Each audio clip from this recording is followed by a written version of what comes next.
Thanks for joining us for season 6 of the Hospitality Hangout, a hospitality-focused podcast where the founders at Branded Strategic share their insights and bring technology and innovation leaders that are making things happen in the industry we love. My name is Jimmy Frischling, otherwise known as the Finance Guy. I'd like to introduce my partner, Mr. Michael Schatzberg, also known as the Restaurant Guy. Thanks for that introduction, Jimmy. And to all those listening, feel free to call me Shatsy. Together, we are the personalities behind Branded Strategic Hospitality. We work at the intersection of food service, technology, innovation, and capital. You know, Jimmy, I got to tell you, I'm just thinking about something. Yeah, what are you thinking about? I'm thinking that my intro was changed slightly here by our producer, and I want to get your thoughts on it. And then we have a great show, and I got to tell you, our guests can weigh in on this also once we get talking to our guests. But once we introduce the guests, once we welcome them to the table, right? The party. Hospitality, food service, exactly the same thing, slightly different. How do you look at like what do you think? Is food service a category and hospitality is something you give to people? Or when they say hospitality business, you think hotels? Like, what do you think? Hospitality, food service, same thing? You know, I think as the case is, as is often the case, words can mean different things to different people. So sometimes people think hospitality and they default to a restaurant. Sometimes they think hospitality and they default to a hotel. I would think it's both are captured under the banner of hospitality. I actually like to simply use. Why is hospital in the word hospitality? That doesn't sound right. Well, think how hospitable they are at the hospital. I mean, the nurses are lovely, the doctors are caring. The prices they charge, I got to tell you, very welcoming. That's a high end, right? It's a high end joint. No, I think to me, I use both. I like food service and hospitality. To me, food service leans in as a little more, maybe less. Hospitable. It is a little more food as fuel. It is more, the kind of the rails that the industry is run on, the distributors. They're contributing to the food service industry. Right. Equipment manufacturers, the food service business. Yeah, but when I hear hospitality, I think about immediately our customers transform into guests. Yes. And that to me is where the hospitality and that trying to make things right for the guests comes in. So I like to say we're very involved in food service and hospitality, tech and innovation. That's what I'm thinking. Yeah, we could do a whole show on this. Maybe we should just tell our guests to pack it up and let's just or how about we bring them in? How about we do that? It's probably time. Good. Jimmy. Let's bring him in. Thank you for helping me understand food service and hospitality a little bit. And by the way, that segment was brought to you by Webster's Dictionary. If you ever have a question about words, Wikipedia or Wikipedia. Okay. All right. Listen, all kidding aside now, we have a very exciting show today and we have a very special guest, our friend, and our partner, and really one of the nicest gentlemen in the industry, Mr. Alonso Castañeda, who is the VP of brand. Probably our best looking partner, Jimmy, wouldn't you say? He might be. He could be. He could be. He could be. By the way, you know what I want to say though? I'll take Alonso's good looks over Sterling's. Over any day. Without a doubt. Any chance I could have to pick on Sterling, I'm going to take it. No, Alonso is the VP of Brand Development and Strategy for Savory Restaurant Fund. There's a very exciting group. Alonso's got a big job there and is busy as can be. Alonso joins us with a very unique perspective. Because his firm has taken a page out of Warren Buffett's playbook, and when others were fearful, they got greedy. And they started, and by that I mean wonderfully, they went long the industry. People were packing up, people were shutting down, and they said this is the opportunity to reinvest and to find great brands, find great locations, and expand and grow. So they have a great multi-unit restaurant company.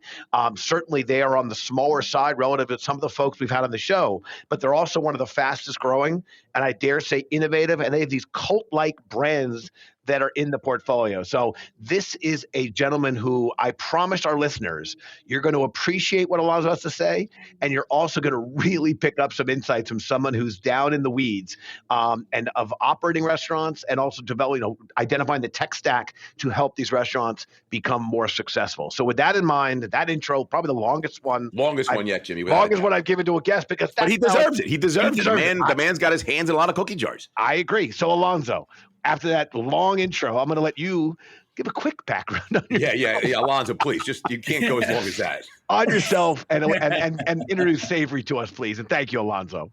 How's it going, guys? Thank you for having me. It's great to be here. And Jimmy speaking long, I don't believe it. I don't think that could happen. Short emails and very short on words, Jimmy. Yes. That reminds me of a story, which I won't tell. Thanks so much for having me here. Alonso Castañeda with the Savory Restaurant Group. The Savory Restaurant Fund is a fund that works and identifies brands in their infancy stage. And when I say infancy, I don't mean that the brand is brand new. They could be in business for 10 years, but as an emerging concept, they are starting to thinking about growth.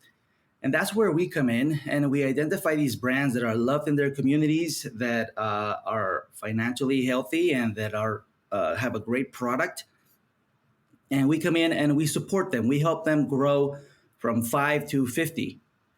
We've identified that we are experts at that stage. We know how to come in and set up a good foundation for growth and build a team and then start scaling. We grow those companies from 5 to 50 in anywhere from 3 to 5 years, depending on the concept.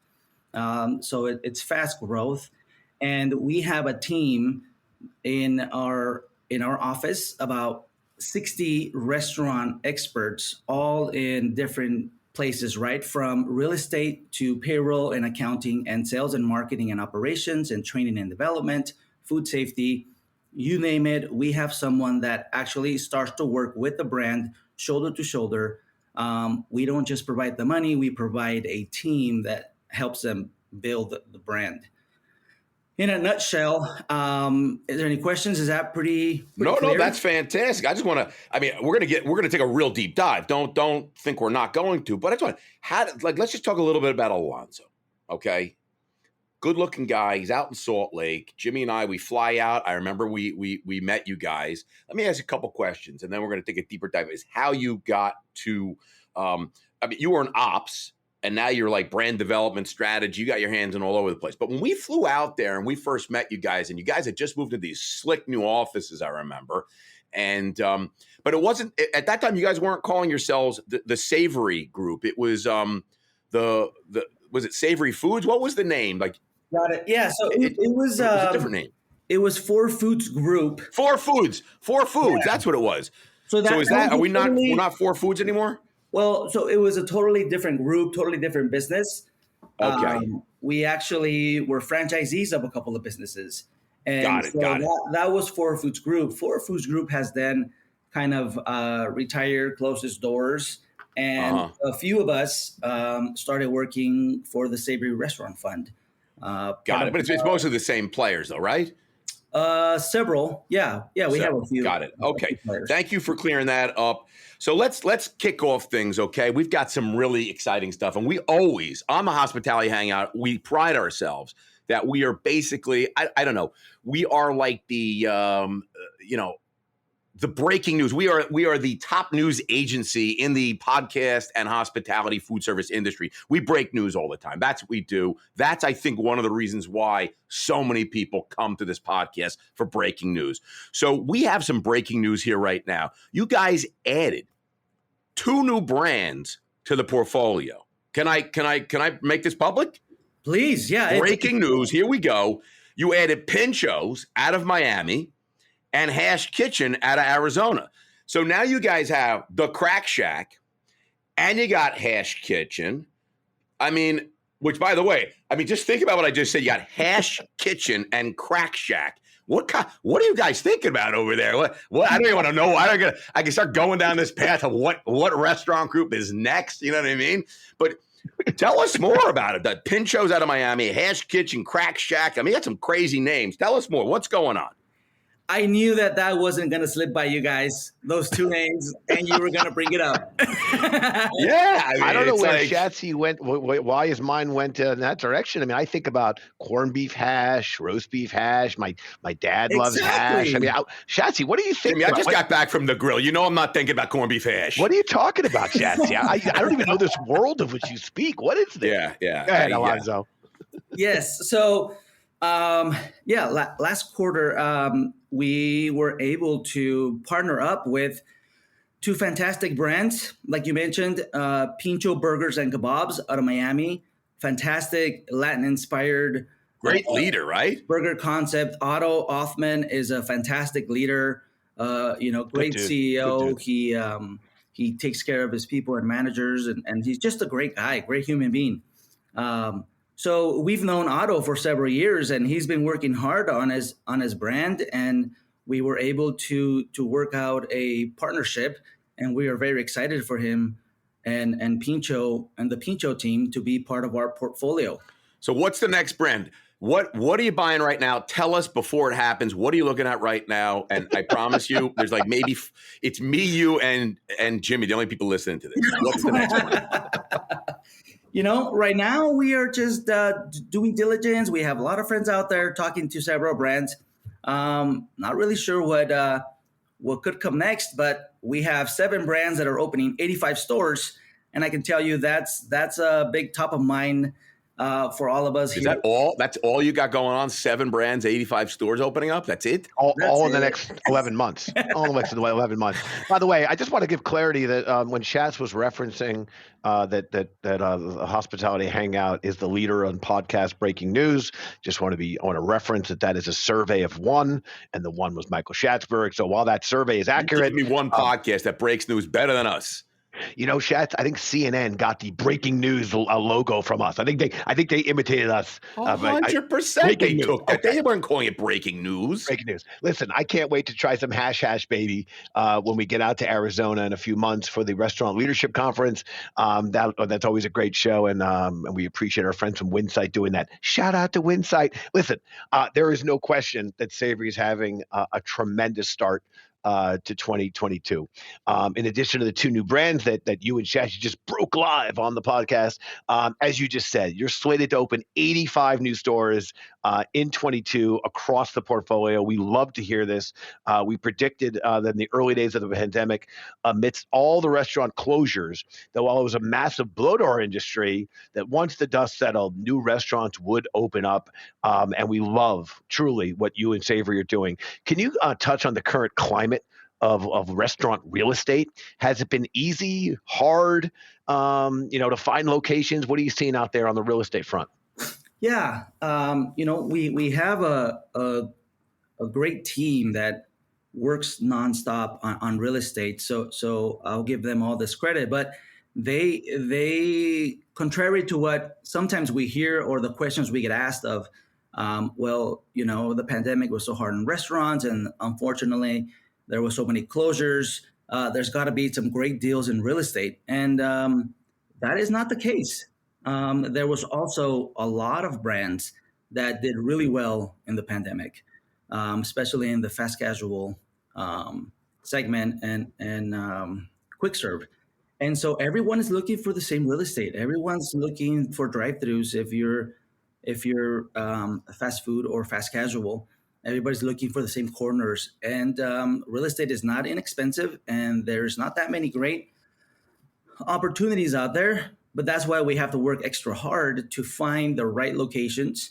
And we're doing ground ups. We're doing second gens. We are doing what we're able to find that makes sense for that specific brand. So let's really take a real deep dive into the granulation. Is that a word, Jimmy? Granulation? I don't think so, but we can go back.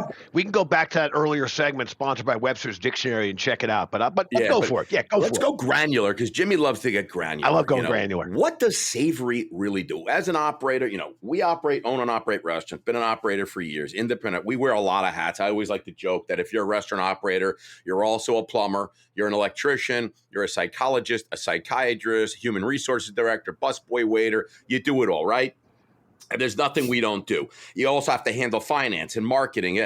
So in order to grow and expand, you got to really build out a team. So give us a little more sense of all the things that Savory does. When you take on a brand, I mean, you guys acquire a majority stake in the brand, or pretty close to it. I forget, 50%, 51%. And then what do you guys do? Because I remember going to your office. You guys had architects working, designers working. You had graphic designers working. I mean, you got real estate people. And so and you do it all: back house financing, ordering, inventory. So that's what All they of do. it. Yeah, all that. absolutely. So Did I just answer the question? Yeah, they do that. thank you, Schatzzy. That was it. You did a great Great job. podcast. Jimmy, let's go on to who do we have next week? Jimmy, any other questions for Schatzzy? Schatzzy, what do you think? What does Savory really do? Schatzzy, tell me. I'm excited. I'm very excited. So, but come on, give us a deeper dive. Once you pick up pinchos, what do you roll up your sleeves? You got pinchos now. You got the hash thing going on. What do you guys do now? Yeah, so it goes through phases, right? Depending on the maturity of the brand. And when we first partner with a brand, it's a lot about identifying where the opportunities are, and we can come in and make an impact, and establishing and putting in that foundation right away. Because day one of our partnership, yes, we're onboarding the brand, but our real estate team is already going strong, because we all know it's going to be 10 or 12 months before they find something, but they're moving right away. So in operations, we know that that's coming. So we got to move fast, right? And these brands are operating well, right? They are well established and obviously operating well, but the bandwidth is stretched pretty thin. What I mean by that is that a lot of the times the founder is the operator, and they are, like you said, they're doing the marketing, they're doing the bills and payroll, and they're maybe even doing the IT. And they probably have somebody like a Julie, because I've been able to talk to your Julie, and they have this, everyone needs a Julie, by the way. Everyone needs a Julie. If you don't have one, you got to go get one. Note to self, Julie, much better than having a Karen. Oh, yes, without a doubt. Yes. We've got a kick-ass Julie. We don't have a pain in the ass Karen.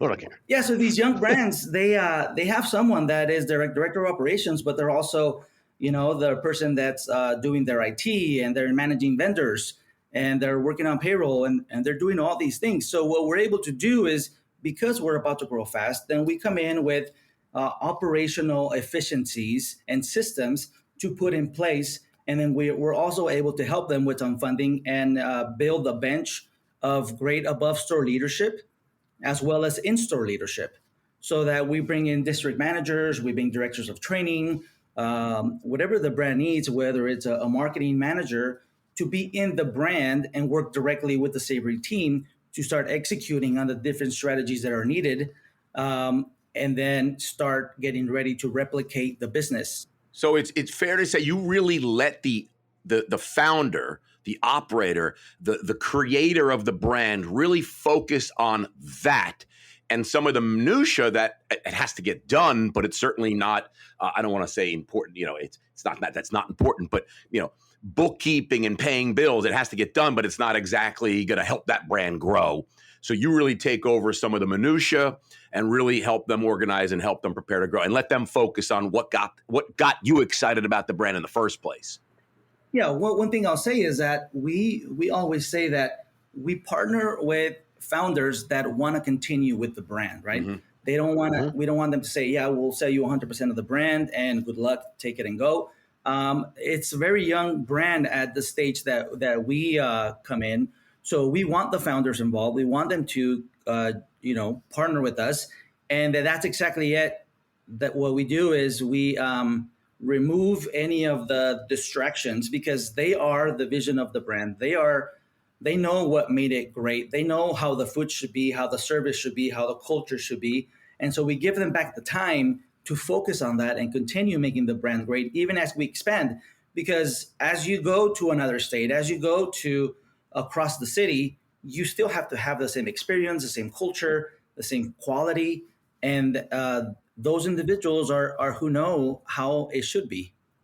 I think that is really awesome. And again, we really do love what Savory is doing. And as I said at the top of this episode, you guys identify cult-like independent restaurants that have a cult-like following, and then take that and expand on it, grow it. And again, I love the partnership that you form with these, with your CEOs and these young brands. Listen, I can't think of a better segue into the next topic, because here you are, you're growing, you're making things happen, but labor. sits as like the top answer on everyone's Family Feud board as it pertains to this industry and a lot of industries right now. So when I hear that you're, going to open up 85 stores, in the next coming months, I immediately think of all the jobs that creates.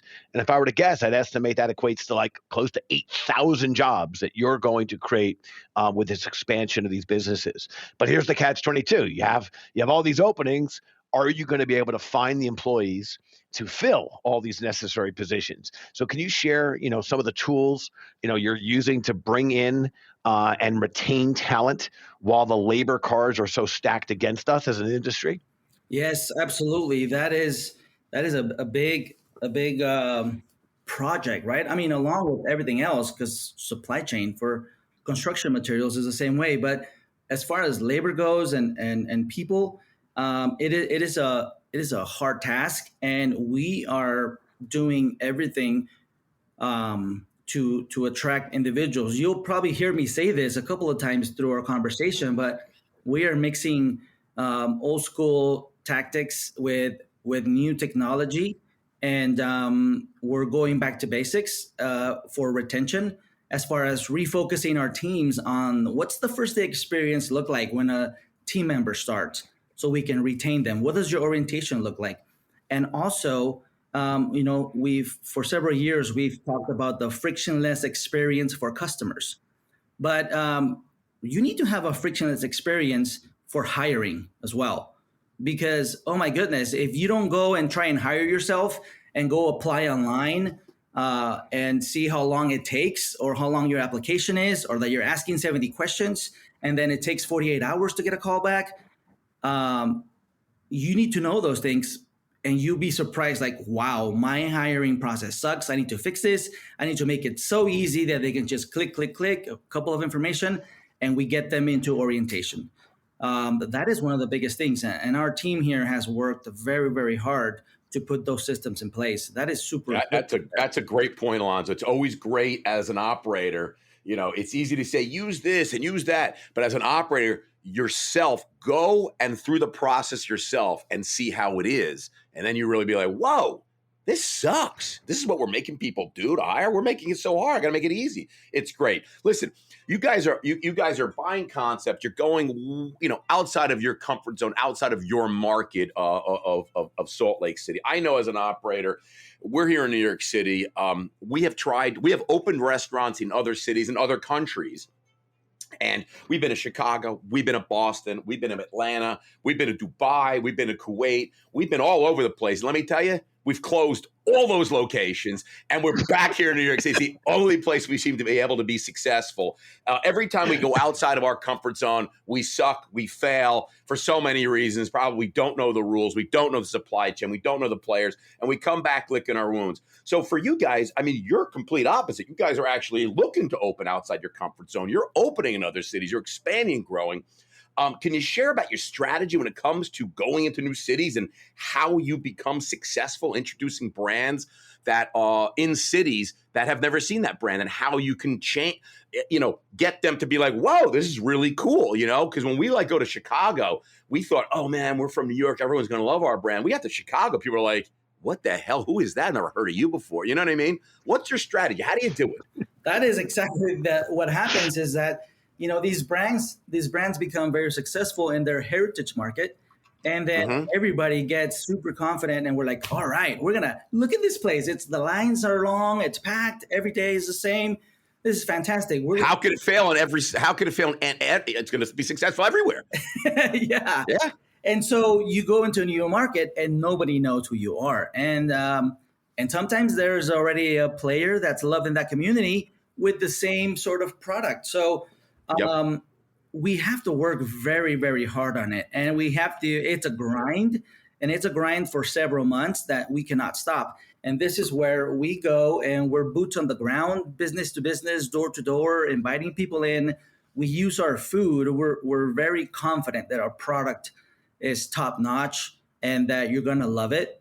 So listen, if the food isn't good, you got no chance. Exactly. Exactly. You got no chance. Right. So we're very confident. Note to self, about that. Shatsy says bad food, not going to be a good restaurant. All right. Probably not.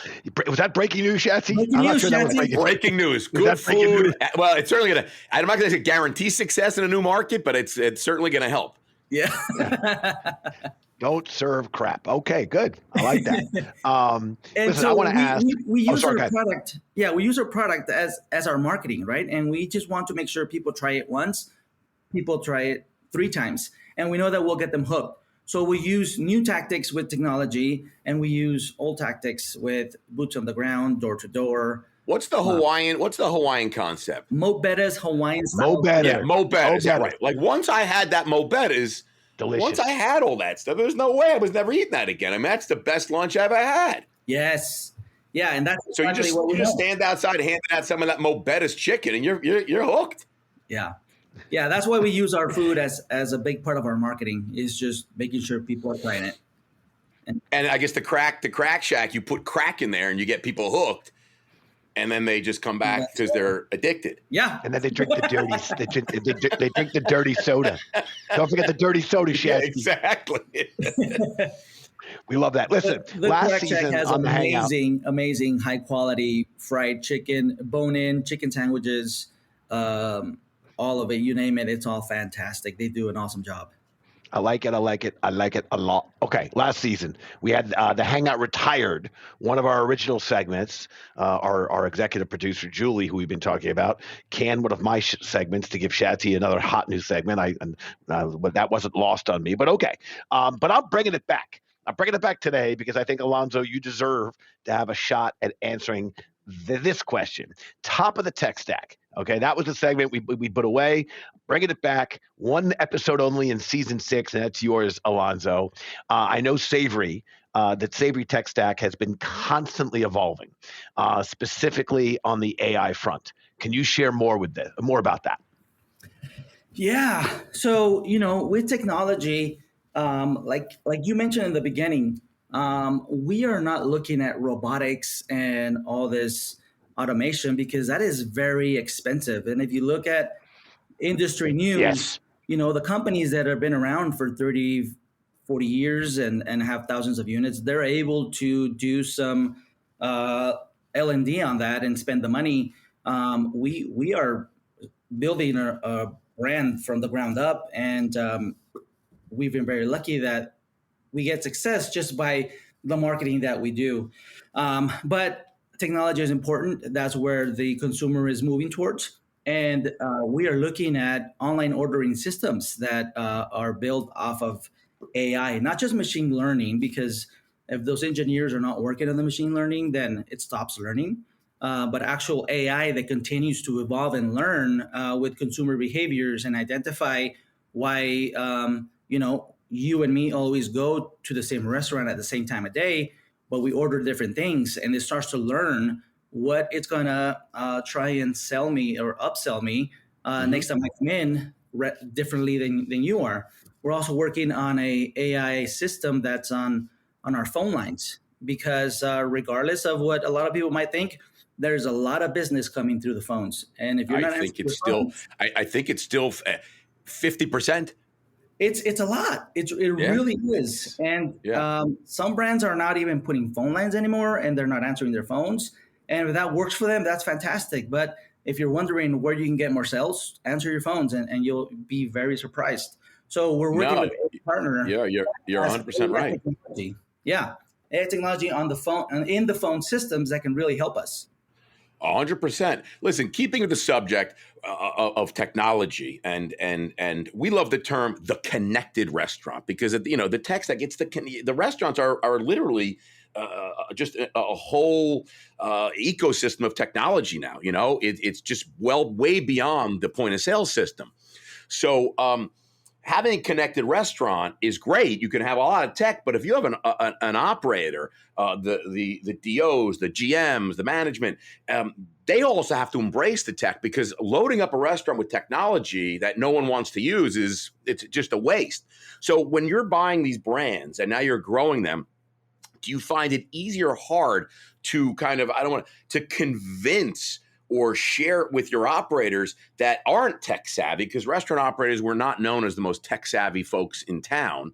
Is it difficult to convince them or show them to embrace the tech? Are you having pushback? What kind of tools and what kind of tactics do you use to help bring them into the digital age? Because that's where, like you just said, that's where it's headed. people love using their phones. They love drive-throughs, curbside pickup. They love all that stuff. It's convenience. They love it. Absolutely.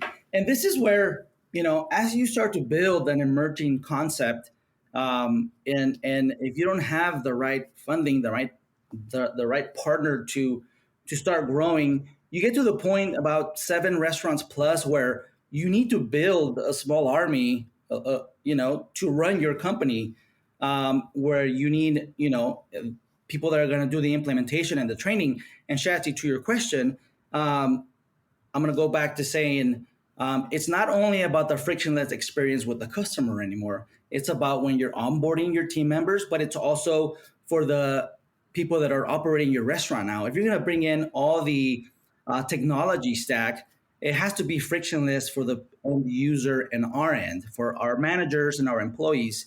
And so making sure that it works well, it works seamlessly.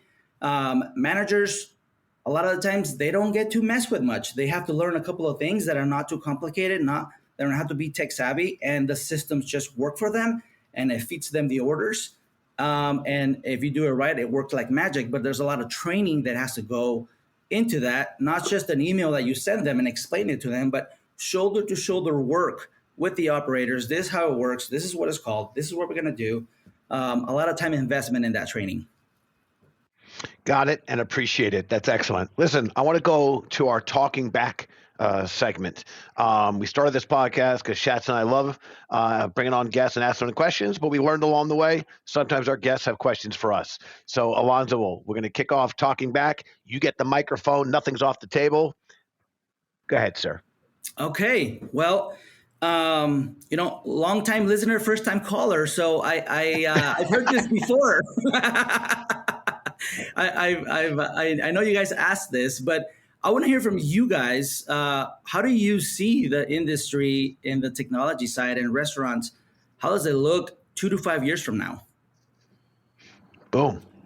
Schatzy? Yeah, no, I'll jump in real quick and I'll do the short answer. And then Jimmy, of course, will embellish and make it a long answer. But we'll start with the short answer. I'm looking at restaurants and hospitality. I'm looking at it as kind of it's two sides. I'm thinking right now. That's the way I'm looking. I'm looking at it as you have this experiential side, which is that full service, fine dining experiential. You go out and it's that full service experience. With cocktails and wines and great food and great atmosphere and it's everything you knew about hospitality with service and bussing tables and hostesses and a great wine list, et cetera. And then on the other side, and technology is playing a piece of that, but it's not really driving the consumer in that experiential operation, if that makes sense. So there's a lot of technology, but not the consumer's not really getting involved in technology. And then you have the other side, which is that the fast casual QSR, and that's very much tech driven because that is about the experience. There is I want it fast, and I want it now. So I want the whole experience to be whether I'm ordering from my phone or my house. If it's delivery, I want a seamless handoff. I want a seamless pickup. I want it to be quick, efficient. I want my order right. So it's just I see it very two-sided. A lot of tech in both, but really on the quick serve and fast casual, that's where it's really the consumer's really is involved in the tech. And on the experiential, there's a lot of tech, but the consumer in that instance is really not touching it as much, if that makes sense. All right. If that was a short answer, let me trump Schatz and say ditto, and we can move on. Ditto. No, the only thing I will add, because I actually agree with what Schatz just said, I just think the pandemic was essentially like a forest fire to the industry. And while a lot of dead trees or a lot of less than great restaurants got taken out, so did a lot of great restaurants, and that's a shame. But we were a very saturated market, and we're an incredibly fragmented market. And I think coming out of the pandemic, we're going to see optionality. To me, is going to continue to be critical. We're going to have to satisfy the needs and wants of so many consumers and guests, and I think technology will certainly enable that. To be really helpful helpful in that regard. But I agree with Shatsy's delineation between the experiential and otherwise.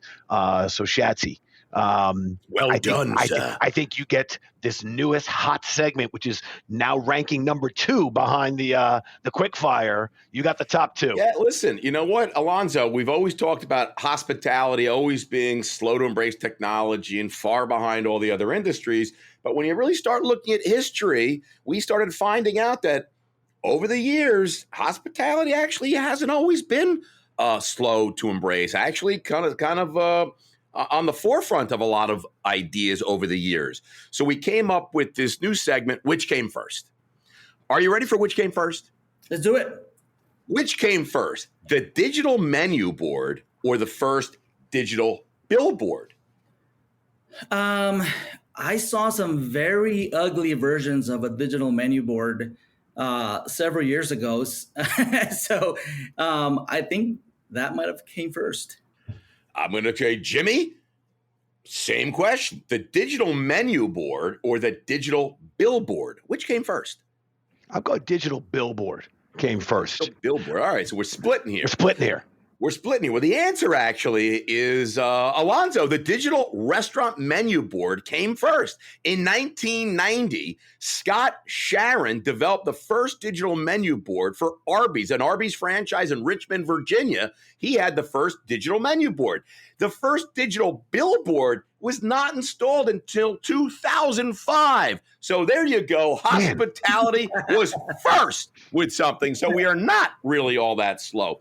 Listen, I'm going to go right from which came first, Jimmy. I'm going right into the branded quickfire. Go for it. I'm going right to the branded quickfire, Jimmy. And I'm going to ask Alonso 5 lightning round questions. Alonso, don't think too hard. Just first thing that comes to your mind. Are you ready? Let's do this. First live concert you ever attended? I was very fortunate to see Carlos Santana and a Latin rock band called Maná in the Red Rocks Amphitheater in Colorado. Amazing concert. Nice. How long ago was that? Oh, man. That was in the 90s. All right. Quick fire, Shatsy. Quick fire. All right. Where are you getting dinner from tonight? Dinner tonight. There is several independents around where I live that I love. I don't know exactly which one, but I usually go to an independent sit-down restaurant. I love. Fantastic. Favorite food city in the world? Oh, that's a hard one. I love Austin. I love San Diego, LA. But a favorite has got to be Mexico City. Oh, yes. Favorite place to travel?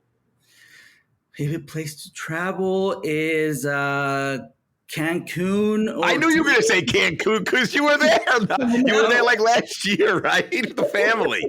I knew you were going to say so Cancun. You beautiful, love that trip. I know. You love that trip. I'm adding a question in here, okay? This is who has better hair, Andrew Smith or Sterling Douglas? Andrew Smith, of course. I mean, I got to tell you, without a doubt. Sorry, Sterling. Andrew Smith has way better hair. All right, if you were to challenge Jimmy or I to a game of 8-ball, who would you have better odds of beating?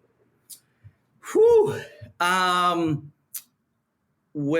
Without disclosing why I'm choosing this answer, I think that I would beat Jimmy, but I think I can take you both. People have underestimated that I don't look like an 8-ball player, but I played for a touring band, and if we weren't on stage, we were playing 8-ball, so I am actually pretty good. All right, well, I got to tell you, I say next time, I don't know if you're going to be at Murtec or where we're going to see you next, but we're playing some 8-ball somewhere. There we go. We're playing 8-ball. Right.